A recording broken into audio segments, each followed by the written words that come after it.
plaintiff, Tina Sells, says the defendant is her sister, and they have been fighting since they were babies. Tina claims the defendant is a narcissist who physically fought with her ex in front of their elderly mother. Tina is suing her sister for the balance due on a loan. Defendant Martha Hardiman says even though she is the younger sister, Tina acts like she's the baby of the family. Martha insists she repaid Tina with a bedroom set and therefore owes her nothing. Start with you. Well, Judge Mathis, we have fought from cradle and will probably fight to the grave. We have, even in our 20s, would roll around the yard fighting.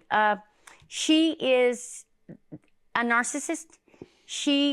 Her and her husband fight verbally and physically in front of my 73-year-old mother. What does that have to do with this? Well, because it's just just kind of person you are. Okay. All right, but it's not related to the loan, but you've already began describing her character, so now she gets an opportunity when she's ready to describe yours. That's when people are allowed to talk about each other. Someone starts out, find out it's not related, gives that person the opportunity to say things unrelated. We have fought from cradle and will probably fight to the grave. We have, even in our 20s, would roll around the yard fighting. She is a narcissist. Her and her husband fight verbally and physically in front of my 73-year-old mother. Defendant Martha Hardiman is being sued by her sister, who claims they've been fighting since they were babies because Martha is a narcissist. So, when you were kids, she was a narcissist? That's what caused the fights when you all were 5? That's what I'm saying. You say when she comes into a room, it doesn't matter who's in there. She commands the room. It doesn't matter who it is. I felt sorry for her because she came to me crying, saying she was living in her car, living in hotels, and begging me to loan her money.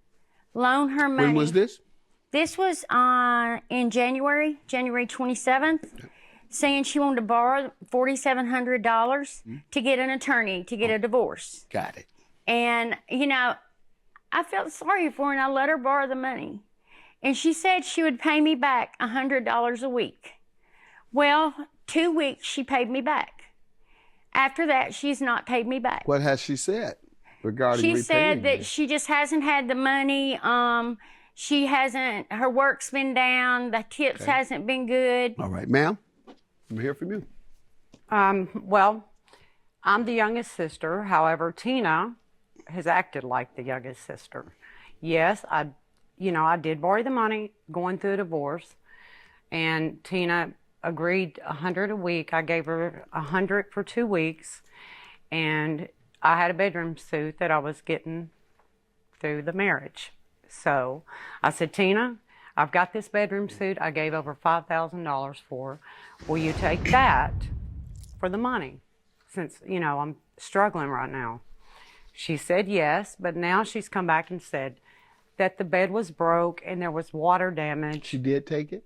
She did. And how long did she have it before she came back complaining? Well, she started complaining from the beginning. However, I wasn't living in the house. Meaning the first day she took it from you?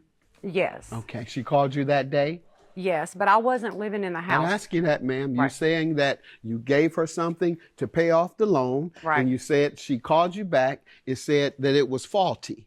Right. So I'm asking, when did she call you back and tell you it was faulty? 1 day after getting it? 2 days? 2 weeks? 1 day. All right, the very next day. And what'd you tell her? How did that discussion go? Okay. I told her I wasn't aware of that. I haven't been in the home.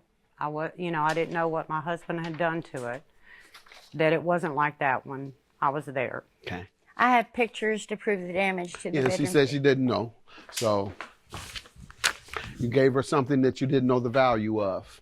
And you agreed to accept this in exchange for the loan? No, it was 15 years old, and I didn't know it was damaged. Did you ever agree to accept it in exchange for the loan? not until I seen it. How did you get a hold of it then? Well, I went over there with my husband and looked at it, and I agreed to $500 to take the dresser, not the rest of the bedroom suit. All right, and you told her you would knock that off the loan? $500. And you received it, and you determined it wasn't worth the $500? I determined it wasn't worth the $1,100. I would knock $500 off. Okay. Did you knock it off? I knocked $500 off. Did she? Mm-hmm. Okay, and you wanted her to knock more off? Yes. So why didn't you, did you tell her that? Yes, because And what did she say? What did she say? She said it was damaged. She would not knock. Okay. Right. Well, you didn't have a deal. Because it is damaged. And by your own admission, you never even saw it before you gave it to her. You hadn't seen it in a while before you gave it to her. Your ex-husband might have crashed everything in that house mad at you. He's 7 feet tall and 400 pounds. He's a pretty big good dude.